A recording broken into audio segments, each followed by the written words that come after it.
अस्सलाम वालेकुम नाज़रीन। प्रोग्राम बिहाइंड द न्यूज़ सां गॾु मायावा जो मेज़बान मेराज हबीब। सिंध में बल्दियाती चूंडुनि जे ॿिए मरहले जे हवाले सां हिन वक़्त ताईं सूरत हाल क्लियर नाहे थी सघी ऐं उनखे रोकराइण जे लाइ मुसलसल कोशिशूं थी रहियूं आहिनि, जॾहिं त अॼु इलेक्शन कमीशन पारां बि उन बाबति फ़ैसिलो कयो वियो आहे। मजमूई तौर ते जेका हिन वक़्तु सूरत हाल नज़र अची रही आहे, हिन वक़्त ताईं सूरत हाल क्लियर नाहे त चूंडूं थींदियूं या न थींदियूं। इन जी शुरूआति केतिरनि ई ॾींहंनि खां थी हुई ऐं पहिरियां बि ॿ टे भेरा चूंडूं मुलतवी थी चुकियूं आहिनि मुख़्तलिफ़ सबबनि जे करे।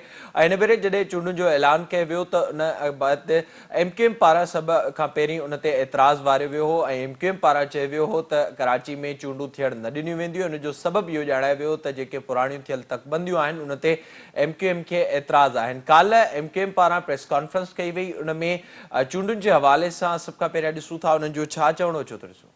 ॻाल्हि ॿोल ॿुधी, काल्ह ई पीपल्स पार्टी जो बि अहम इजलास थियो। सिंध काबीना जे इजलास खां पोइ हिकु ॿियो अहम इजलास थियो ऐं उन इजलास खां पोइ पाकिस्तान पीपल्स पार्टी पारां इहो फ़ैसिलो कयो वियो त जेके अॻु में तकबंदियूं थियल हुयूं उहे वापसि वरितियूं वियूं आहिनि। उन नोटिफिकेशन खे वापसि वठण सां ई इहो ॿुधायो वियो त चूंडूं न करायूं वेंदियूं। उन बाबति इहो ऐलान कयो वियो त सिर्फ़ु सिंध जे 7 ज़िलनि में चूंडियूं करायूं वेंदियूं, जॾहिं त राजधानी वारे शहर कराची ऐं हैदराबाद में चूंडूं न थींदियूं। उन सबबु इहो पिणु ॿुधायो वियो त जेसिताईं उते तकबंदियुनि वारो मामिलो हल नथो थिए तेसिताईं चूंडूं न करायूं वेंदियूं। उन बाबति कमेटी जोड़ी वई। उन बाबति शर्जील मेमन जो छा चवणो अचो त ॾिसो। हीउ सॼो मामिलो काल्ह राति साम्हूं आयो, जंहिं बाद अॼु सुबुह अहम इजलास थियो चीफ इलेक्शन कमिश्नर जी सरबराही में ऐं उन में इहो फ़ैसिलो कयो वियो त हर हाल में कराची अंदरि चूंडूं कराइणियूं आहिनि ऐं जेको उन ते एतिराज़ वारियो पियो वञे उहे एतिराज़नि खे रद्द कयो वियो ऐं ख़ासि तौर ते जेका नोटिफिकेशन वारो मामिलो हो उनखे बि इलेक्शन कमीशन पारां रद्द कयो वियो। अॼु थियल इजलास में हर हाल में सिंध में ॿिए मरहले जूं चूंडूं 15 जनवरी ते ई कराइण जो फ़ैसिलो कयो वियो हो। उन बाद शर्जील मेमन पारां हिकु प्रेस कॉन्फ्रेंस कई वई ऐं उन में इहो ॿुधायो वियो त सिक्योरिटी ख़दशा बि इन सॼी सूरत हाल ते मौजूदु आहिनि। उन बाबति शर्जील मेमन जो छा चवणो अचो त ॾिसो। ॻाल्हि ॿोल ॿुधी, ही जेका सूरत हाल मुसलसल नज़र आई उन बाबति हिन वक़्तु बि ख़दशा मौजूदु आहिनि त इन लाइ चूंडूं थींदियूं या न थींदियूं। MQM उन खां अॻु धमकी ॾेई चुकी आहे। पीपल्स पार्टी पारां बि इहो फ़ैसिलो कयो वियो आहे त चूंडूं न करायूं वञनि। उन बाद हिन वक़्त ताईं जेका सूरत हाल आहे उहा क्लियर नज़र न पई अचे। जेके ऑप्शन्स आहिनि उन बाबति पाण प्रोग्राम में ज़िक्र कंदासीं। हिकु ऑप्शन जो ज़िक्र जेको सिंध हुकूमत पारां कयो वियो आहे, अॼु चीफ सेक्रेटरी जी सरबराही में हिकु इजलास में बि उनजो ज़िक्र कयो वियो आहे त दहशतगर्दी सबबु ख़तरा आहिनि, दहशतगर्दी जे ख़तरनि सबबु चूंडूं मुलतवी करायूं वञनि ऐं उन सां गॾोगॾु फ़ौज जे रेंजर्स जी मुक़ररी ते बि ख़दशनि जो इज़हार कयो वियो आहे। गॾोगॾु हिकु आर्डीनेंस जो बि मुसलसल ज़िक्र थिए पियो। उन सॼे मामले जे हवाले सां पाण प्रोग्राम में ॻाल्हाईंदासीं। असांखे हिन वक़्तु फ़ोन लाइन ते जॉइन कयो आहे जॉइंट इलेक्शन कमिश्नर आहिनि मोहतरम जनाब अली असगर सियाल साहब। वॾी महिरबानी सियाल साहब अवांजी जॉइन करण जे लाइ। ॿुधाइजो बल्दियाती चूंडुनि जे हवाले सां ज़ाहिरा मुख़्तलिफ़ मामला हलनि पिया, हिन वक़्त ताईं इलेक्शन कमीशन जो बाज़ाब्ता तौर ते फ़ैसिलो कहिड़ो थियो आहे? बिस्मिल्लाह रहमान रहीम। राति जीअं जुडिशियल ऑर्डर कयो आहे इलेक्शन कमीशन ऑफ पाकिस्तान तरफ़ां ऐं उन हवाले सां 15 जून ते शेड्यूल बिल्कुलु इंटेक्ट आहे ऐं कराची ऐं हैदराबाद डिवीज़न जे सभिनी ज़िलनि में बल्दियाती चूंडूं थी रहियूं आहिनि ऐं उन हवाले सां जेको आहे सो हर ज़िले में तयारियूं कयूं पियूं वञनि। सिक्योरिटी ध्यानु बि ठही ऐं अमले जी तैनाती उनजी तरबियत मुकमिल आहे ऐं सुभाणे इंशाअल्लाह सामान पोलिंग स्टेशन ॾांहुं रिटर्निंग अफ़सर तरफ़ां रवानो कयो वेंदो। सियाल साहब इहो ॿुधाइजो इन सॼे मामले जे हवाले सां ज़ाहिरा जेका अॼु प्रेस रिलीज़ जारी थी आहे इलेक्शन कमीशन जी, उन में इन शइ जो ज़िक्र थियल आहे सिक्योरिटी जे हवाले सां ख़ासि तौर ते जेको इजलास थियो आहे चीफ सेक्रेटरी जी सरबराही में, उन में सिक्योरिटी जे हवाले सां इहो ॿुधायो वियो आहे त हिन वक़्त ताईं इंतज़ाम पूरा न आहिनि। ख़ासि तौर ते जेके इंतिहाई रिस्क स्टेशन्स आहिनि उन्हनि ते फ़ौज खे मुक़ररु करण जे हवाले सां ऐं वफ़ाक़ पारां बि उन ते को हिन वक़्त ताईं जवाबु नाहे ॾिनो वियो। त अगरि उहो फ़ैसिलो थिए थो त उन बाद बि इलेक्शन पंहिंजे वक़्त ते ई थींदा ऐं अगरि सिक्योरिटी रिस्क जो हुकूमत चवे थी त? असांजी त पूरी कोशिशि आहे ऐं जो सिंध पुलिस बि यकीन ॾियारियो आहे, उन्हनि जॾहिं सिक्योरिटी प्लान मुरतब ॾिनो आहे ऐं उन सां गॾोगॾु अॼु वरी मिनिस्ट्री ऑफ डिफेंस ऐं मिनिस्ट्री ऑफ इंटीरियर खे ख़त लिखियो वियो आहे पाक फौज ऐं पाकिस्तान रेंजर्स जी ख़िदमतुनि जे हवाले सां त अलाह बहितर कंदो इंशाअल्लाह। सियाल साहब गॾोगॾु इहो बि ॿुधाइजो हिकु त हीउ जेको मामिलो अवां ॿुधायो पिया अॼु ख़त लिखियो आहे, अवां सम्झो पिया त इहो मुमकिन आहे उन ख़त जो जवाब जेको हिन वक़्त ताईं नाहे आयो ऐं चीफ सेक्रेटरी जी सरबराही में बि साॻियो ई मामिलो आयो आहे त उन जो को जवाब नथो अचे या मुक़ररी नथी थिए फ़ौज रेंजर्स जे हवाले सां त उन बाद इलेक्शन कमीशन इन बुनियाद ते चूंडूं मुलतवी कराए सघे थी छो त वफ़ाक़ ऐं सूबे हिन वक़्त ताईं सिक्योरिटी जे हवाले सां क्लियरेंस नाहे ॾिनी। जी इलेक्शन कमीशन पंहिंजो त फ़ैसिलो को थींदो पर उम्मीद आहे त इलेक्शन थींदी ऐं सिक्योरिटी फोर्सिस पंहिंजो पुलिस जे हवाले सां काफ़ी हुन में पंहिंजो किरदारु हूंदो ऐं इंशाल्लाह बहितर नतीजो ईंदो। अगर मुक़ररी नथी थिए त उन बाद बि पुलिस ई सिक्योरिटी संभालंदी ऐं चूंडूं थींदियूं अवां ईअं पिया चओ। असांजे त हाणे कोई कोशिशि आहे त पुरअमल तरीक़े सां चूंडूं थी वञनि। ठीक है सियाल साहब इहो बि ॿुधाइजो आर्डिनेंस जो ज़िक्र थिए पियो आर्डिनेंस आणे सघिजे थो ऐं गवर्नर पारां उहो आर्डिनेंस अगरि अचे थो त उन बाद अवां सम्झो पिया त चूंडूं न थींदियूं ऐं उहा जे कोशिशि थिए थी हुकूमत जी ऐं गवर्नर जी त उन बाद चूंडूं मुलतवी थी सघनि थियूं हिकु भेरो ॿीहर। कुझु नथो थी सघां हिन हवाले सां त सिर्फ़ु जेको इलेक्शन कमीशन जो ऑर्डर आहे ऐं पंहिंजो शेड्यूल आहे उन खे असीं फॉलो कयूं पिया ऐं उन ते ई असीं क़ाइमु आहियूं। शाह साहब गॾोगॾु इहो बि ॿुधाइजो जेका हिन वक़्तु असांखे सूरत हाल नज़र अचे पई जंहिंजो अवां ज़िक्र कयो काल्ह सिंध हुकूमत पारां इन इजलास खां पोइ जेके पुराणियूं कुझु जायुनि ते नोटिफिकेशन जारी थियल हो उनखे वापसि वरितो वियो आहे उन बाद ही मामिलो अगरि अदालतुनि में वञे थो या इन तरह जा मामला चूंडुनि खां पोइ बि थियनि था त उन बाद बि चूंडूं मुलतवी थियण जो इम्कान नज़र अचे पियो नथा सम्झो त सभिनी स्टेक होल्डर्स खे ऑन बोर्ड वठी उन बाद ई इहो फ़ैसिलो थियणु घुरिजे। ॾिसो न हीअ असां इलेक्शन बि करायूं पिया ऑनरेबल सुप्रीम कोर्ट जी हिदायत ऐं उन खां पोइ लोकल गवर्नमेंट एक्ट आहे ऐं पूरो हिकिड़ो डिलिमिटेशन जो ऐं उन खां बाद असां प्रोसेस खे फॉलो कयो आहे ऐं इलेक्शन शेड्यूल ॾिनो आहे नॉमिनेशन फेज़ मुकमिल थियो आहे हाणे सिर्फ़ु पोलिंग डे आहे उहो 2-3 दफ़ा कुझु हालतुनि जे करे मुलतवी थियो ऐं हाणे जेको 15 जनवरी ते इलेक्शन कमीशन ऐलान कयो आहे त उन मुताबिक़ उहो बि कुझु लीगल प्रोसेस आहे उन तरह ते असां हुनखे फॉलो कयूं पिया। शाह साहब आख़िर में इहो बि ॿुधाइजो जेका ही सूरत हाल असांखे हिन वक़्तु नज़र अचे पई उन में ज़ाहिरा असां ॾिठोसीं बरसाती बोर्ड जी तबाही सबबि ख़ासि तौर ते दादू में सूरत हाल असांखे ख़राबु नज़र आई उन बाद बि कुझु अहिड़ा इलाइक़ा आहिनि जिते हिन वक़्त ताईं सूरत हाल बहितर नाहे त उन्हनि इलाइक़नि में बि पंहिंजे वक़्त ते ई चूंड थिए पई। जी बिल्कुलु दादू हींअर काफ़ी सूरत हाल बहितर आहे मेयर केनशाह आहे दादू तालुको आहे जोई तालुको आहे ऐं हींअर पाणी काफ़ी लही चुको आहे ऐं उमेद आहे त बहितर नमूने सां इलेक्शन थी वेंदी। इहो इलेक्शन कमीशन जो आख़िरी फ़ैसिलो आहे त चूंडूं 15 जनवरी ते ई कराइणियूं आहिनि। जी हाँ बिल्कुलु।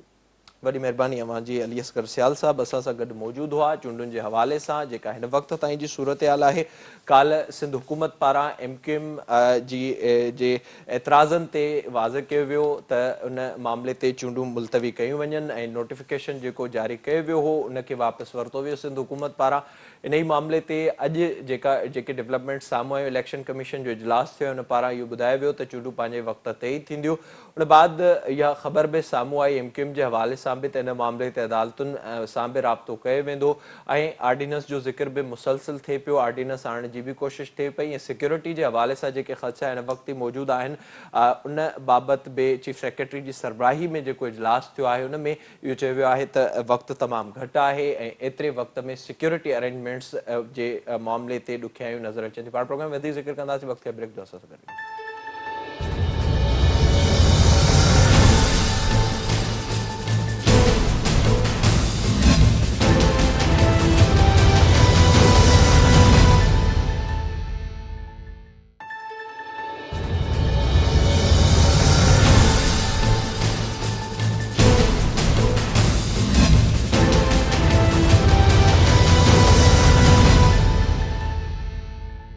प्रोग्राम में हिकु भेरो ॿीहर भलीकार पाण ज़िक्र कंदासीं PTI जे फ़ैसिले जे हवाले सां काल्ह PTI पारां इहो फ़ैसिलो कयो वियो त पंजाब असेंबली डिज़ोल्व कई वेंदी ऐं उन बाबति समरी बि मोकिली वई हुई गवर्नर पंजाब खे ऐं उन बाबति अॼु गवर्नर पंजाब पारां इहो ॿुधायो वियो आहे त उन ते फ़ैसिलो थींदो इम्कान इहो ई आहे त राति उन बाबति फ़ैसिलो थी सघे थो, जॾहिं त उन बाद केपी जे हवाले सां बि फवाद चौधरी पारां इहो ॿुधायो वियो आहे त केपी असेंबली जो जेको प्रोसेस आहे उहो बि शुरू कयो वियो आहे। जीअं पंजाब जो फ़ैसिलो वाज़ थींदो त केपी बाबति बि फ़ैसिलो कयो वेंदो। ख़ैबर पख्तूनख्वा असेंबली जे हवाले सां फवाद चौधरी जो छा चवणो अचो त सभ खां पहिरियां इहो ॾिसो। ॻाल्हि ॿोल ॿुधी वियो, इतिहादी हुकूमत हिन वक़्तु परेशान नज़र अचे पई ऐं वाज़ तौर ते परेशानियुनि में इज़ाफ़ो थिए पियो ऐं सभ खां वधीक जेको नुक़सानु थियो आहे हिन सॼी सूरत हाल जो उहो मुस्लिम लीग नून खे थियो आहे। हिन वक़्तु जेके मुख़्तलिफ़ ऑप्शन्स आहिनि उन ते गौर वीचार थिए पियो। उन बाबति पाण प्रोग्राम में ॻाल्हाईंदासीं। क़ानूनी तौर ते कहिड़ा ऑप्शन इस्तेमालु करे सघजनि था, इतिहादी हुकूमत इस्तेमालु करे सघे थी, उन ते ॻाल्हाइण जे लाइ असांखे फ़ोन लाइन ते जॉइन कयो आहे नामेरा तजनिगार आहिनि, क़ानूनी माहिर आहिनि, मोहतरम जनाब मुजीब पीरज़ादो। साईं अस्सलाम वालेकुम। वालेकुम सलाम। वॾी महिरबानी सर प्रोग्राम में जॉइन करण जे लाइ। ॿुधाइजो ही जेका सूरत हाल नज़र अचे पई पंजाब असेंबली बाद ख़ैबर पख्तूनख्वा जी असेंबली बाबति बि पीटीआई फ़ैसिलो कयो आहे, उन बाद अवां छा था सम्झो क़ानूनी तौर ते कहिड़ो ऑप्शन आहे जेके इतिहादी हुकूमत हिन वक़्तु इस्तेमालु करे सघे थी?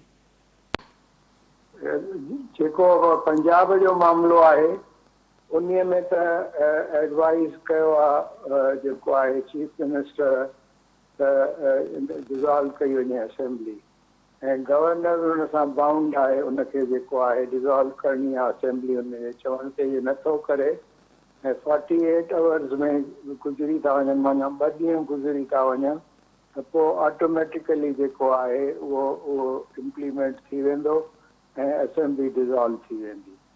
बाक़ी हाणे इहो हिन वक़्तु काई बि अथॉरिटी कान्हे जेका हुनखे रोके सघे ऐं जेको हिकिड़ी कंडीशन हूंदी आहे जंहिं ते जेका आहे इहा डिसोल्यूशन रोके सघंदी आहे त उहा इहा हूंदी आहे त notice for vote of no confidence, उहो नोटिस वेंदा आहिनि 20% मेंबर, पोइ उन्हीअ जे दौरान माना जॾहिं उहो जेसिताईं उहो वोट न थिए उन ते रेज़ोल्यूशन ते तेसिताईं जेको आहे गवर्नमेंट डिज़ोल्व न करे सघंदी आहे, असेंबली डिज़ोल्व न करे सघंदी आहे।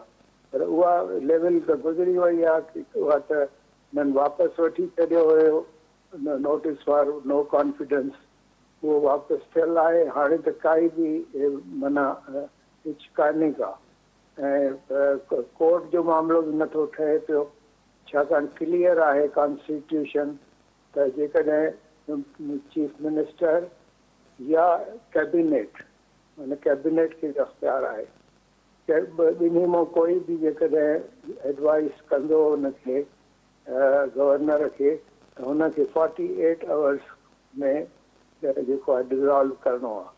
बाक़ी 48 आवर्स में जेकॾहिं नथो डिज़ोल्व करे त पोइ ऑटोमेटिकली माना असेंबली विल स्टैंड डिज़ोल्व्ड।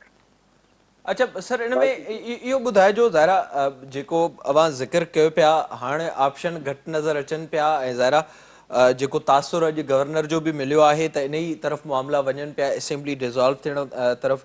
पंजाब जे हवाले सां त मामिलो वाज़ थी चुको आहे, केपी जे हवाले सां बि अॼु पीटीआई पारां चयो वियो आहे त उन असेंबली खे बि तहलील कयो वेंदो ऐं एडवाइस उहा बि मोकिली वेंदी ऐं ज़ाहिरा उते बि मामिलो वाज़ नज़र अचे पियो। इन बाद अवां छा था सम्झो मुंहिंजी सभु छा इहो मुमकिन आहे त वफ़ाक़ी जेका हुकूमत आहे इतिहादी उहा क़ाइमु रहे, 2 सूबनि में निगरान सेटअप अचे ऐं उहो 3 महीननि अंदरि चूंडूं कराए?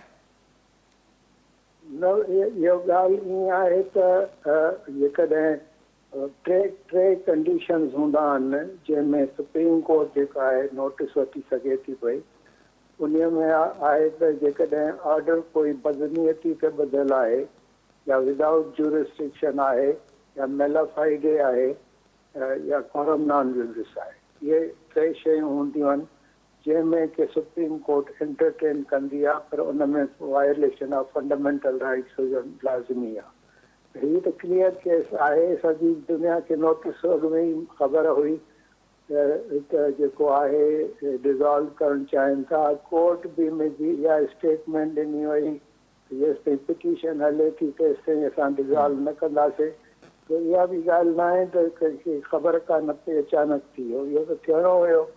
तंहिंजे करे इहा बदनीयती त आहे ई कोन, तंहिंजे करे कोर्ट जो बि माना दरवाज़ा बंदि आहिनि। ही थी वियो हाणे सम्झो फाइनल। इनखे अलॻि हाणे इन में कॉन्स्टिट्यूशन जे हिसाब सां त जेको इन जी वायलेशन काई बि कान्हे। अच्छा, उन सां गॾु मुंहिंजो जेके ग्राउंड्स हिन वक़्तु वफ़ाक़ी हुकूमत ठाहिण जी कोशिशि करे पई, ज़ाहिरा हिकु ग्राउंड इहो आहे जेको साम्हूं अचे पियो त आम चूंडुनि तरफ़ वञे, नून लीग जो जेको ख़्यालु आहे। ॿी जेका धुर आहे उहा हिन वक़्तु बि चाहे पई त इत्तेहादी हुकूमत पंहिंजो मुद्दो पूरो करे। बलोचिस्तान ऐं सिंध में ॿोॾि जे सबबि सूरत हाल ख़राबु आहे, उहे असेंबलियूं बि पंहिंजो मुद्दो पूरो कनि, पर केपी ऐं पंजाब असेंबली में भले अर्ली इलेक्शन्स थियनि ऐं 3 महीननि जे निगरान सेटअप खां पोइ उॾे इलेक्शन तरफ़ वञे, इहो अव्हांखे मुमकिन नज़र अचे पियो? अहिड़ो को प्रेसिडेंट मुल्क अंदरि मौजूदु आहे माज़ी में? डिज़ॉल्व थी वई आहे असेंबली, हाणे छा था करे सघनि? अॻु में इहो ॻाल्हियूं हुयूं, अॻु में स्टे ऑर्डर वठंदा या को अहिड़ी ॻाल्हि हुजे हा, पर इहा बि छो दिमाग़ी सोच आहे, न त कीअं थी सघे थो दहशतगर्दी थी सघे थी। दहशतगर्दी थींदी आहे या इलेक्शन में कोई कंहिं हिन ते पोलिंग स्टेशन ते हमलो थींदो आहे त पोइ वधि में वधि उन पोलिंग जो ॿीहर वोट कराईंदा आहिनि। इहो त न त सॼे मुल्क जी जेका आहे उहा जेका आहे हिकिड़ी जाइ ते दहशतगर्दी थिए त सॼे मुल्क जी कॉन्स्टिट्यूशन जी वायलेशन थिए। तो इहो कोई कंहिं क़िस्म जो मां सम्झां दलील न आहे, पर इहो त हिन में जेको गवर्नर जेको पंजाब में कयो आहे उहो त ख़तमु थी चुको आहे प्रोसेस सॼो, उन में त कुझु बचियो ई कोन्हे को। ऐं उन में जेको हाणे हिननि खे डिज़ॉल्व ई करणी आहे असेंबली, बाक़ी हाणे का बदनीयती हुजेनि या को अहिड़ो हुजेनि जो ज़िद करे बीह वञनि त असां नथा कयूं डिज़ॉल्व, उहो त गवर्नर जेको आहे वायलेशन ऑफ कॉन्स्टिट्यूशन जो केस सही सघे थो, तंहिंजे करे मां नथो सम्झां ही घणो ज़िद कंदा। ठीक है मुझे सब बिल्कुल जेका अवां ॻाल्हि कयो पिया हिन वक़्तु ज़ाहिरा पंजाब ऐं केपी जे हवाले सां सूरत हाल क्लियर नज़र अचे पई, पर वफ़ाक़ में जेका हुकूमत आहे उन जे हवाले सां ख़दशा हिन वक़्तु मौजूदु आहिनि।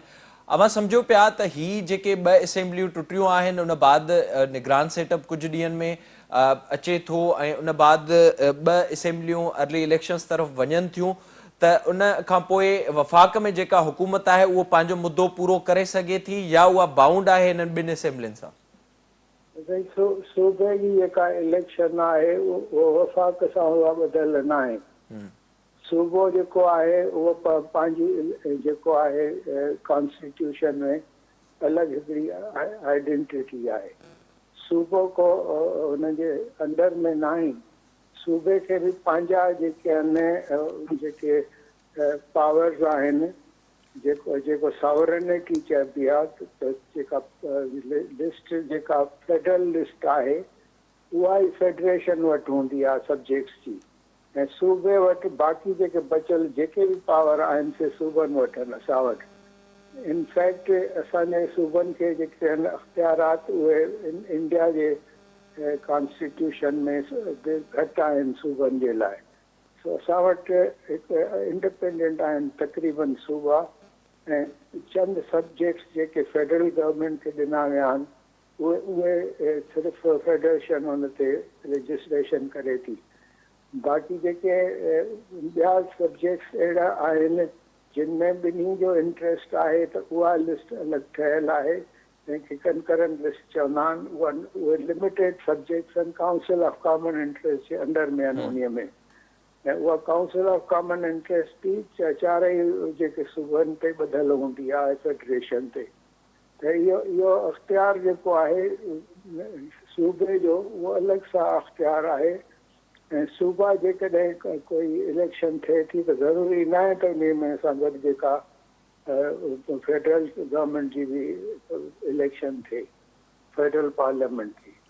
सो इन जे करे जेको आहे सूबो जेकॾहिं अकेलो कोई रिज़ॉल्व थो थिए त उन जी इलेक्शन उन सूबे जी ज्यूरिसडिक्शन ताईं 90 डेज़ में जेका आहे उहा उन्हनि खे इलेक्शन कराइणी आहे। मुझे सब जेका सूरत हाल हिन वक़्तु असां ॾिसूं पिया, हिकु ॿियो मामिलो बि साम्हूं अचे पियो, उन बाबति बि कुझु ॾींहं अॻु में इस्लामाबाद में शयूं साम्हूं आयूं। टेक्नोक्रेट हुकूमत जो मामलो बि अचे पियो ऐं PTI खे इन ते बि ख़दशा आहिनि त निगरान सेटअप जो बि मुद्दो वधाइण जी कोशिशि कई वेंदी, त इन तरह जा इख़्तियार वफ़ाक़ी हुकूमत वटि आहिनि या इन तरह जी का कोशिशि थी सघे थी इत्तेहादी हुकूमत तरफ़ां? न, इहा ॾुखी ॻाल्हि आहे त इन में कॉन्स्टिट्यूशन वायलेट करिणो पवंदो हिननि खे। छाकाणि ईअं त न आहे त बसि लिखियलु हुजे त जेको आहे फलाणी कंडीशन थी वञे या दहशतगर्दी थी वञे त पोइ जेको आहे इलेक्शन पुठिते थी वेंदी। इहो लिखियलु काथे कोन्हे को। बाक़ी इहो आहे त जेकॾहिं सूबो पंहिंजी असेंबली डिज़ॉल्व थो करे त ज़रूरी न आहे त ॿियो सूबो बि करे डिज़ॉल्व, या फेडरेशन जो करे जेको आहे फेडरल गवर्नमेंट जेका आहे असेंबली उहा डिज़ॉल्व थिए। सो अलॻि सां बि सूबनि जी इलेक्शन थी सघे थी, पर कन्वीनियंस जेका हूंदी आहे उन में इहो हूंदो आहे त ख़र्च बचाइण लाइ जेको आहे साॻे ॾींहं ते या साॻे वक़्त ते ॿिन्ही जी सूबे जी ऐं फेडरेशन जी इलेक्शन थींदी आहे। इहो नॉर्मली जेकॾहिं डिज़ॉल्व थी थिए असेंबली ऐं सूबनि जी बि डिज़ॉल्व थी थिए त पोइ इहा गॾु थींदी आहे इलेक्शन जेका आहे। बाक़ी जेकॾहिं अकेलो सूबो छड़ो सिर्फ़ु थो करे डिज़ॉल्व त उहो उन जी अलॻि थींदी। बाक़ी हाणे हिते जीअं हिकिड़ो त सूबो थी वियो आहे, माना डिज़ॉल्व थी वई असेंबली हिकिड़े सूबे जी, ॿिए जी थियण वारी आहे। सो उते बि मेजॉरिटी आहे PTI जी, सो उहो बि डिज़ॉल्व थी वेंदो त इन्हनि ॿिन्ही जी गॾु इलेक्शन थी सघे थी। बाक़ी जे प्राइम मिनिस्टर चाहे त इन में नुक़सानु आहे मुल्क जो ऐं हू चाहे त हिकु गॾु थिए इलेक्शन त पोइ उनखे बि डिज़ॉल्व करणी पवंदी पंहिंजी असेंबली। उहा असेंबली खे डिज़ॉल्व कंदो, पोइ इहे सभु जेको आहे पोइ वरी सिंध जीअं आहे उन में बि गवर्नमेंट आहे, उनखे बि राज़ी करिणो पवंदो त उहो सूबे जी बि जेका आहे इलेक्शन कराइनि त पोइ इहो अंडरस्टैंडिंग सां इहो थी सघे थो त हिकु वक़्तु इलेक्शन थिए। बाक़ी ईअं कोई हार्ड एंड फास्ट रूल कोन लिखियलु आहे कॉन्स्टिट्यूशन में त सूबो ऐं गॾु इलेक्शन कराईंदा। छाकाणि त सूबो जेकॾहिं अॼु थो डिज़ॉल्व करे असेंबली त हो त करे ॿिनि महीननि खां पोइ या 3 महीननि खां पोइ त उन में कॉन्स्टिट्यूशनली गॾु नथी इलेक्शन थी सघे। पर उनमें मुझीब साहब जेको मुद्दो आहे जेको असां ॾिसूं था 5 सालनि ताईं, उहो पोइ अगरि इलेक्शन थियनि थियूं पंजाब ऐं KP जे हवाले सां पाण जे हिते ॻाल्हायूं था, उनमें 3 महीननि जे निगरान सेटअप खां पोइ इलेक्शन्स थियनि थियूं त ईंदड़ जेके 5 साल हूंदा उन में उहा ई हुकूमत हूंदी जेका उन वक़्तु कामयाबु थींदी, भले पोइ वफ़ाक़ जे 2 सूबनि जी इलेक्शन नवंबर में ई थिए थी जेका ज़िक्र वफ़ाक़ी हुकूमत करे पई, त उन ते ई हिकिड़ा सूबा जो टेन्यूर आहे उहो 3 महीननि खां पोइ शुरू थींदो ऐं ॿियनि जो नवंबर खां पोइ शुरू थींदो। ईअं ई थींदो त जेकॾहिं सूबो अॻु में थो डिज़ॉल्व करे ऐं उहो 3 महीननि खां पोइ थो फेडरेशन फेडरल पार्लियामेंट जेकॾहिं डिज़ॉल्व थी करे 3 महीना पोइ त पोइ हुननि जी अलॻि थींदी इलेक्शन, सूबे जी अलॻि थींदी या टेन्योर जेको हूंदो उहो 5 साल हूंदो पिडी जो। ठीकु आहे, वरी महिरबानी अवांजी। मुंहिंजी पीरज़ादा साहिबु असां सां गॾु मौजूदु हुआ जेका हिन वक़्तु सूरत हाल नज़र अचे पई। पंजाब जे हवाले सां ग्रीन सिग्नल ॾिनो आहे पंजाब जे गवर्नर पारां असेंबलियुनि जे हवाले सां। इम्कानु आहे त अॼु ई उन बाबति नोटिफिकेशन जारी थी वञे। KP जे हवाले सां बि फवाद चौधरी पारां इहो वाज़िह कयो वियो आहे त जीअं पंजाब जो फ़ैसिलो थींदो उन बाद KP जी जेका समरी आहे उहा बि तयारु कई वई आहे। हिन वक़्तु इत्तेहादी हुकूमत जे लाइ वधीक बहरान वाज़िह तौर ते नज़र अचनि पिया ऐं ॾिसणो इहो आहे हिन सॼे मामले ते त फ़ैसिला कहिड़ा था थियनि। कॉन्स्टिट्यूशनली मुजीब साहब जीअं ॿुधायो त इन जो को ऑप्शन नज़र न पियो अचे। अगरि असेंबलियूं डिज़ॉल्व थियनि थियूं 3 महीननि जे निगरान सेटअप खां पोइ त इलेक्शन इन्हनि 2 सूबनि में कराइणी आहे। हाणे फ़ैसिलो इहो नून लीग खे करिणो आहे त जनरल इलेक्शन में वञे थी या 2 सूबनि जी इलेक्शन अॻु में थिए थी ऐं उन बाद 2 सूबा सिंध ऐं बलोचिस्तान तोड़े वफ़ाक़ में इलेक्शन पंहिंजी जेको वक़्तु मुक़ररु थियल आहे असेंबलियुनि जे टेन्यूर खां पोइ उन ते थिए थी। पाण प्रोग्राम वधीक इन मामले ते ॻाल्हाईंदासीं। सियासी नुक़सानु नून लीग खे जेको मुसलसल हिन वक़्तु ताईं नज़र अचे पियो उन बाबति हिते वक़्तु ब्रेक दस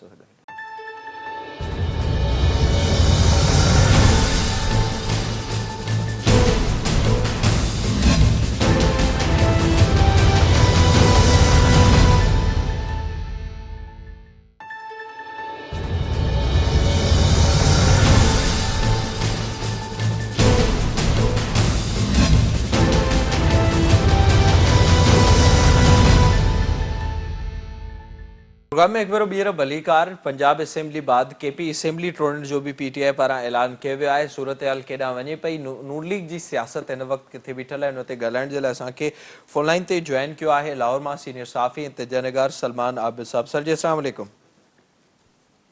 सलमान साहब बहुत शुक्रिया ज्वाइन करने के लिए। बताइएगा जो सूरत हाल नजर आ रही है, ज़ाहिर खदशात मुसलसल थे, उसका इजहार किया जा रहा था। इस वक्त जो सूरत हाल है, मुस्लिम लीग नून की पोजीशन आप कहां पर देख रहे हैं और कितना नुकसान हुआ है नून लीग को? देखिए, इस पूरे खेल में रिजीम चेंज के बाद जिस जमात को सबसे बड़ा नुकसान का सामना करना पड़ा है वो पाकिस्तान मुस्लिम लीग नून है। क्योंकि जब से वो इक़्तिदार में आए हैं उस वक्त से लेकर अब तक तसलसल के साथ उनको मुख्तलिफ सियासी नाकामियों का सामना करना पड़ा है, बतौर जमात भी और बतौर गवर्नमेंट भी। और इसका एतराफ खुद मुस्लिम लीग नून के अंदर भी पाया जाता है, नवाज शरीफ से लेके मरियम नवाज तक और मरियम नवाज से लेके खाकान अब्बासी, एहसन इकबाल, ख्वाजा आसिफ और साद रफीक तक। इसलिए ये तो मुश्किल में पड़े हैं। और देखिए, मैं आपके इन्हीं प्रोग्रामों में कहता रहा हूँ कि बुनियादी तौर पर मामला अल्टीमेटली नए इंतखाबात की तरफ जाएंगे। अब मामला नए इंतखाबात की तरफ बढ़ रहे हैं। 2 सूबाई असम्बलियों की तहलील के बाद फौरी तौर पर जो अपना पीटीआई के लोग हैं, ये कौमी असम्बली के स्पीकर राजा परवेज अख्तर की ख्वाहिश पर इंफरादी सतह पर उनको मिलेंगे और अपने इस्तीफे जमा करवा देंगे। और उसके बाद सिंध असम्बली में भी 35 के करीब जो इस्तीफे हैं वो भी दे दिए जाएंगे। तो इस सारी सूरत हाल के बाद जो है ये मामला जो है ये सूबाई असम्बली के इंतखाबात तक महदूद नहीं रहेगा, बल्कि एक नेशनल इलेक्शन की तरफ बढ़ा जा रहा है।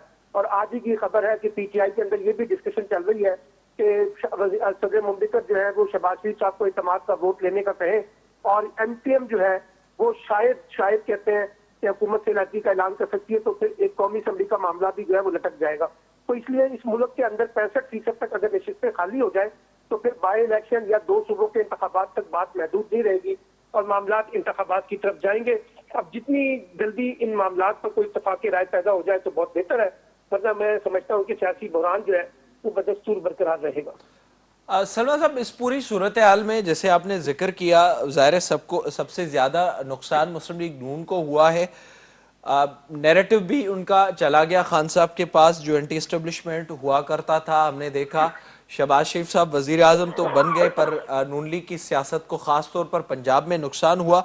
आप नहीं समझते कि इस पूरे मामले के ऊपर जो भी सियासत हुई है और शहबाज शरीफ साहब को वजीर आजम बनने का जो शौक था उसका सबसे ज्यादा नुकसान उन्हीं की पार्टी को हुआ है?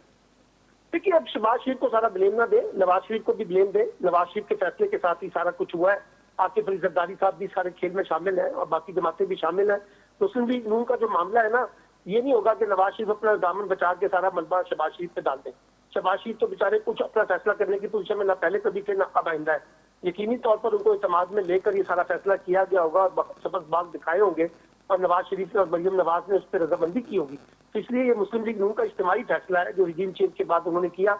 अब आपने कल देखा कि सादिक हुसैन साहब जो 24 वज़ारत के बेटे हैं, उनके साथ बातचीत करते हुए नवाज शरीफ ने कहा कि मैं तो पहले चाहता था कि इंतखाबात अप्रैल में हो जाए, इसलिए तो 2022 में, लेकिन शहबाज शरीफ साहब ने और बाकी दोस्तों ने मेरी बात नहीं मानी, जिसमें उन्होंने आसिफ अली जरदारी साहब को फजलुर रहमान का नाम भी लिया। तो वैसे तो आप हर फैसला अपना डिक्टेट करते हैं, ये फैसला भी डिक्टेट कर देते, लेकिन उस वक्त मामला जो था वो ये था कि नैब के मामला जो है उसको पहले रिजॉल्व किया जाए, मुकदमा खत्म किए जाए, फिर इंतखाबात की तरफ बढ़ा जाए। लेकिन शायद ये अंदाजा नहीं था मुस्लिम लीग नून और हुक्मरान इत्तेहाद को कि जो माशी मामला है वो इस हद तक बिगड़ जाएंगे कि उनकी जो सियासी पोजीशन है या इलेक्टोरल पोजीशन है वो बहुत वीक हो जाएगी, जो कि इस वक्त है। और आपने देखा कि इस्लामाबाद में बल्दियाती इंतखाबात का मुंतखब होना, कराची के इंतखाबात और हैदराबाद के बल्दियाती इंतखाबात का एक मामले में जो जिस तरह से इस वक्त क्लैश चल रहा है, वो सारी सूरत जाहिर करती है कि हुक्मरान इत्तेहाद को इस वक्त तो इंतखाबात की जो सियासत वो उनको कबूल नहीं है। लेकिन अब ये होगा कैसे, ये सारा देखना होगा कि वो कैसे आम इंतखाबात से बाहर निकल सकते हैं, फौरी इंतखाबात से निकल कर कौन सा ऐसा रास्ता इख्तियार करेंगे जिससे आम इंतखाबात। सलमान साहब, वो जो रास्ता है, ज़ाहिर है वो ऑप्शंस तो कम ही नजर आ रहे हैं इत्तेहादी हुकूमत के पास, चाहे वो पंजाब और केपी के इलेक्शन हो पहले या फिर आम इंतखाबात हो। तो क्या आप देख रहे हैं आने वाले दिनों में कैसे नून लीग अवाम में जाएगी? नैरेटिव इस वक्त मौजूद नहीं है, 8-9 माह की परफॉर्मेंस सामने है और सारी चीजें। ले ले कि 2 सूबाई असम्बलियों के इंतखाबात नहीं होंगे, अगर इंतखाबात होंगे तो आम इंतखाबात ही होंगे, ये बात लिख ले। क्योंकि कानूनी तौर पर तो 2 सूबाई इंतखाबात हो सकते हैं, लेकिन सियासी बुनियादों पर नहीं हो सकते, उसके बड़े मसाइल हैं। और इन सब लोगों ने जो वफाकी हुकूमत का हिस्सा है, इसमें वजीर आजम भी हैं और अपना बड़े बड़े नाम है, सिक्का बंद वजीर है, इन सब लोगों ने इंतखाबी मुहिम में हिस्सा लेना है। जबकि हमारा इलेक्शन कमीशन का जो कानून है वो तो इजाजत नहीं देता वज़रा को इलेक्शन मुहिम में जाने का, वजीर आजम को इजाजत नहीं देता, किसी किस्म के बड़े बड़े जो हमारे तामीरात तरक्याती प्रोग्रामों के पैकेजेस का ऐलान नहीं कर सकते। तो बहुत सी उसमें रुकावटें हैं, इसलिए मुझे नहीं लगता कि सूबाई इंतखाबात होंगे। क्या मुस्लिम लीग नून अवाम के पास लेकर जाएगी? सर कुछ नहीं लेके जाएगी सवाई नाकामी की, और कोई मलबा नहीं है उनके पास। पीपल्स पार्टी क्या लेके जाएगी, JUI क्या लेके जाएगी, सिर्फ मुस्लिम लीग नून क्या? सबके पास कुछ नहीं है देने के लिए, और सबने इतराफ किया कि अभी हम कुछ डिलीवर ही नहीं कर सके, जो हमें डिलीवर करना चाहिए था वो सारा मलबा इमरान खान पे डालते हैं। इसलिए जो हुक्मरान टोला है या हुक्मरान इस वक्त इत्तेहाद है, सबसे ज्यादा मुश्किल सूरत हाल तो उनको है, और पंजाब में मुस्लिम लीग नून को इस सारे क्राइसिस का सामना है। आपने देखा जो पंजाब असेंबली में समाज का वोट लिया गया, आखिर तक उनको पता ही नहीं चल सका ये सारा खेल क्या हो रहा है। और मरियम नवाज ने कहा कि पूरी पंजाब की जो क्यादत है उन्होंने हमें अंधेरे में रखा। हमें तो बताया गया था उनके पास 171 लोग हैं, और माशाल्लाह हमारे जो बड़े सिक्का बंद सहाफी हजरात हैं, दानिश्वर हजरात हैं, इस्लामाबाद में बैठ के जो ट्विटर पे खेलते हैं, उनके बकौल भी हामिद मीर समेत सब लोगों का ख्याल था कि 171 से ज्यादा बंदे नहीं है, वो 185 कैसे पूरे हुए? यानी सब अपनी अपनी ख्वाहिशात के अंदर मीनार बना रहे थे, जबकि जो पॉलिटिकल रियलिटी वो डिफरेंट थी। सबका ख्याल था कि परवेज इलाही असेंबली तहलील नहीं करेंगे, आपने देखा कि उन्होंने असेंबली को तहलील भी कर दिया। तो जो मिसकैलकुलेशन हुई है हुक्मरान इत्तेहाद से, रिजीम चेंज से लेकर अब तक, उसकी प्राइस तो उनको पे करनी पड़ रही है। एस्टेब्लिशमेंट का रोल था इस पूरे मामले में? देखिए एस्टैब्लिशमेंट ने अभी तक तो कोई ऐसा रोल नहीं प्ले किया कि हम ये कहें कि अगर एस्टैब्लिशमेंट का रोल होता और जिस तरह से इमरान खान के खिलाफ गुफ्तगू हो रही है, तो फिर तो ये पंजाब में परवेज इलाही साहब को इत्तेमाद का वोट नहीं लेना चाहिए था। एस्टैब्लिशमेंट ने अपने आप को न्यूट्रल रखा है, बहुत अच्छी बात है। अब यही न्यूट्रलिटी लेट्स सी कि वो कब तक न्यूट्रलिटी पॉलिटिक्स में भी तो उसका फायदा होगा, बरकरार रहती। बहुत शुक्रिया आपका सलमान आबिद साहब प्रोग्राम में वक्त देने के लिए। इन वक्त जेका सूरत हाल नज़र अचे पई, मामलो चूंडुनि तरफ़ वेंदे नज़र अचे पियो। ॾिसणो इहो आहे हुकुमरान इत्तेहाद उन जो ऐलान कॾहिं थो करे, या उन खां अलावा जेको ॿियो ऑप्शन आहे ॿिनि असेंबलियुनि में चूंडुनि जे हवाले सां कहिड़ो फ़ैसिलो थिए थो, इहे ईंदड़ ॾींहं ई ॿुधाईंदा। हिन वक़्तु जेके बहरान आहिनि मजमूई तौर ते उहे वधंदे नज़र अचनि पिया। इन सां प्रोग्राम जो वक़्तु ॼाणे थो पहुतो। पंहिंजे मेज़बान में राजू खे ॾींदा इजाज़त।